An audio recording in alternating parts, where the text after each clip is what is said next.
Spicy, soft और juicy कच्चे कीमे के कबाब खाना चाहते हैं जो मिनटों में बन जाएं, तो ये वही रेसिपी है। अस्सलाम वालेकुम। तो हाँ, बड़े ही मज़े के फटाफट बनने वाले ये कबाब आसानी से और बहुत ही कम मसालों में तो बनेंगे, मगर टेस्ट इतना लाजवाब है कि एक बार इन कबाबों को खाना शुरू किया तो हाथ नहीं रुकेंगे। बहुत ही सॉफ्ट, जूसी और स्पाइसी कबाब इस रेसिपी से ट्राई करें और ये कबाब सिर्फ एक चटनी से बनेंगे मगर बहुत ही टेस्टी बनेंगे। तो चलिए बनाते हैं कच्चे कीमे के कबाब। तो रेसिपी को बनाने के लिए हमने यहाँ पर 500 ग्राम्स कीमे का इस्तेमाल किया है और जिसमें हमने थोड़े से फैट्स को भी डाल दिया है। तो गोश्त को हमने पहले धो लिया था और धो के उसमें 50 ग्राम के लगभग क्वांटिटी में फ़ैट डाल के इसका कीमा बना लिया और अब इसे शामिल किया यहाँ पर चॉपर के अंदर। और ये एक चटनी के इंग्रेडिएंट्स हैं जिसमें 4 अदद स्पाइसी ग्रीन चिली और एक लहसुन का पूरा पॉड है और एक हैंडफुल हरा धनिया है डंडियों के साथ। एक मुट्ठी भर के हरा धनिया भी लिया है। तो इन चटनी के इंग्रेडिएंट्स को भी यहाँ पर हमने शामिल कर दिया है चॉपर के अंदर। तो बाइंडिंग के लिए हम यहाँ पर चने का आटा यानी बेसन नहीं इस्तेमाल कर रहे हैं और ना ही ब्रेड क्रम्स इस्तेमाल कर रहे हैं, लेकिन एक आलू की वजह से इसमें बहुत ही मज़े की बाइंडिंग और टेस्ट क्रिएट होने वाला है। तो एक मीडियम साइज़ का आलू कट करके शामिल किया और इसे अच्छी तरह से हमने पीस लेना है। बिल्कुल ही फाइन पीस लेंगे कि जो कुछ इंग्रेडिएंट्स यहाँ पर शामिल किया है वो तमाम ही एक जान हो जाएँ। तो अच्छी तरह से 2 से 3 मिनट तक देखिए हमने इस कीमे को पीस करके तैयार कर लिया है। चटनी और आलू शामिल करके, चटनी के इंग्रेडिएंट्स और आलू को शामिल करके देखिए हमने इतना फाइन और बिल्कुल ही पेस्ट जैसे फॉर्म में कीमे को तैयार कर लिया है। अब इसमें टेस्ट के अकॉर्डिंग 1 चम्मच भर के नमक शामिल किया है और बारीक कटा हुआ हरा धनिया भी यहाँ पर फिर से एक मरतबा शामिल कर दिया है फ्लेवर को क्रिएट करने के लिए। अच्छी तरह से देखिए हम यहाँ पर मिक्सिंग कर रहे हैं, खूब अच्छी तरह से हाथ से मसल के 4 से 5 मिनट का टाइम देते हुए हमें इसे मिक्सिंग करना है। और हमने इसमें किसी गलावट का इस्तेमाल नहीं किया, तो आधा घंटे के लिए कीमे को इसी तरह यहीं पर रेस्ट के लिए रखेंगे और अगर ज़्यादा देर के लिए रखना चाहते हैं तो फिर रेफ्रिजरेटर में रख सकते हैं। आगे हमने शामिल किया है 1 टीस्पून कुटी हुई लाल मिर्च और एक लार्ज साइज़ की प्याज, जिसे हमने मोटे वाले ग्रेटर से ग्रेट किया और उसे निचोड़ के प्याज का सारा पानी निकाल दिया था और उस प्याज को यहाँ पर हमने शामिल कर दिया। एक मरतबा फिर से अच्छी तरह से मिक्सिंग करनी है और बस अब मिक्सिंग करते ही अब इसको फ्राई करना शुरू करते हैं। तो है ना, ये कितनी ज़्यादा आसान सी रेसिपी, कोई ज़्यादा इंग्रेडिएंट्स इस्तेमाल नहीं हुए, लेकिन एक मरतबा जब आप ये चटनी से बने हुए इंग्रेडिएंट्स से कबाब को तैयार करेंगे खा के मज़ा आ जाएगा। थोड़ा थोड़ा सा हाथ को गीला करेंगे, रिक्वायर्ड क्वांटिटी कबाब की लेते जाएंगे और कबाबों का शेप देना शुरू करेंगे। ये देखिए, तो बहुत ज़्यादा ना बड़े बनाएंगे और ना ही छोटे, और थोड़े से पतले पतले भी बना देंगे ये कबाब, क्योंकि ये कबाब फ्राई करने से श्रिंक होते हैं। तो इसी तरह से हम अपने सारे कबाबों को बना के एक मरतबा रख लेंगे और फिर एक ही साथ सारे कबाबों को हम फ्राई कर लेंगे।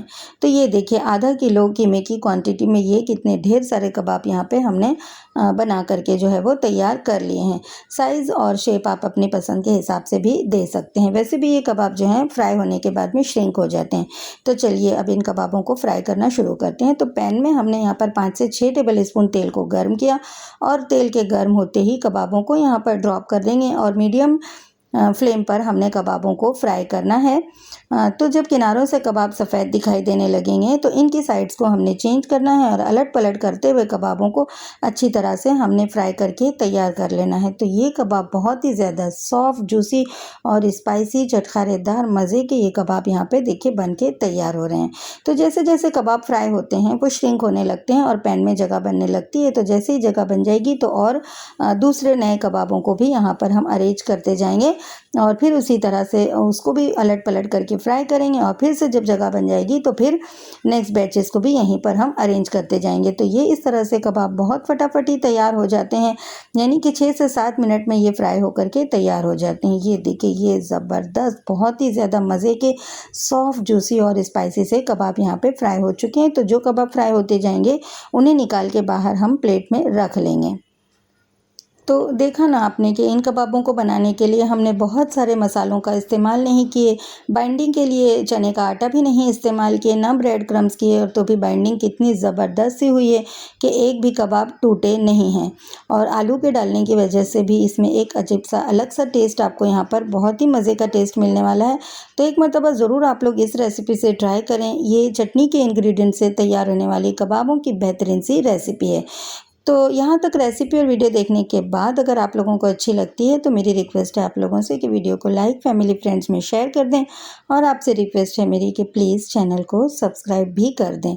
इसे सर्व करेंगे थोड़े से प्याज के लच्छों के साथ और हरी चटनी के साथ, और इस पर फिर नींबू का रस निचोड़ के खाएं। एक नंबर लगते हैं ये कबाब, खा के मज़ा आ जाने वाला है। एक मरतबा ये कबाब खाना शुरू कर दें तो हाथ ही नहीं रुकेंगे, क्योंकि ये इतने मज़े के बन के तैयार हुए हैं। और बकरीद के मौके पर हम बहुत ज़्यादा मटन वगैरह कंज्यूम करते हैं, तो थोड़ा सा हल्का मसाला रख करके ये कबाब बनाएं, खाने वालों को खा के मज़ा आ जाएगा और पेट भी डिस्टर्ब नहीं होगा। तो ये कबाब की, कच्चे कीमे के कबाब तैयार करने की एक बेहतरीन सी रेसिपी है। मज़े का जायका आपको मिलने वाला है। रेसिपी बहुत आसान है, आउटस्टैंडिंग इसके रिजल्ट्स हैं, इसलिए फिर ट्राई करना तो बनता है। ज़रूर ट्राई करें और इस कबाब के टेस्ट को एंजॉय करें। और आप सबका बहुत शुक्रिया वीडियो देखने के लिए।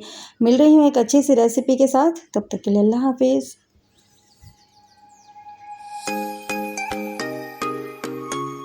और हाँ, इन कबाबों को आप इस तरह से पाव में डाल के भी बच्चों को सर्व करें, वो बहुत इंजॉय करेंगे।